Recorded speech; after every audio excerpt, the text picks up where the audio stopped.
છોટાઉદેપુર જિલ્લામાં વરસાદની બેટિંગ જોવા મળી છે। છોટાઉદેપુરથી આ સમાચાર મળી રહ્યા છે। છોટાઉદેપુરમાં મેઘરાજાએ બેટિંગ રમી છે। બોડેલી સહિત આસપાસમાં વરસાદ વરસ્યો છે। મોડાસર, ચાચર, કજાલી સહિતના વિસ્તારોમાં વરસાદ વરસ્યો છે। તો વરસાદને કારણે રસ્તાઓ પર પાણી ફરી વળ્યા છે। તો છોટાઉદેપુર જિલ્લામાં વરસાદની બેટિંગ, બોડેલી સહિત આસપાસમાં વરસાદી માહોલ જોવા મળ્યો।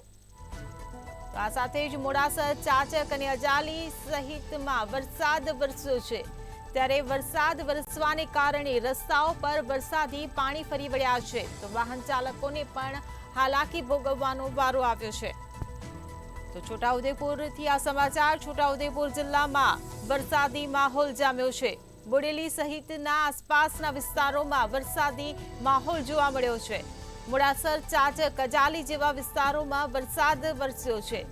ત્યારે વરસાદ વરસવાને કારણે જાહેર રસ્તાઓ પર વરસાદી પાણી ફરી વળ્યા છે। તો વાહન ચાલકોને પણ વરસાદી પાણી ભરાવાને કારણે હાલાકી ભોગવવાનો વારો આવ્યો છે। તો અવિરત વરસાદને કારણે વાતાવરણમાં પણ ઠંડક પ્રસરી છે। છોટાઉદેપુર જિલ્લામાં વરસાદી માહોલ જામ્યો છે। મેઘરાજા મહેરબાન થયા છે। બોડેલી સહિત આસપાસમાં વરસાદ વરસી રહ્યો છે। ત્યારે મોડાસર, ચાચક અને અજાલી સહિતના વિસ્તારોમાં વરસાદ વરસ્યો છે। રસ્તાઓ પર પણ વરસાદી પાણી ફરી વળ્યા છે। ત્યારે વરસાદ વરસવાને કારણે રોડ રસ્તાઓ પર પાણી ભરાઈ ગયા છે। વરસાદી પાણી ભરાઈ જવાને કારણે વાહન ચાલકોને પણ મુશ્કેલીનો સામનો કરવો પડી રહ્યો છે।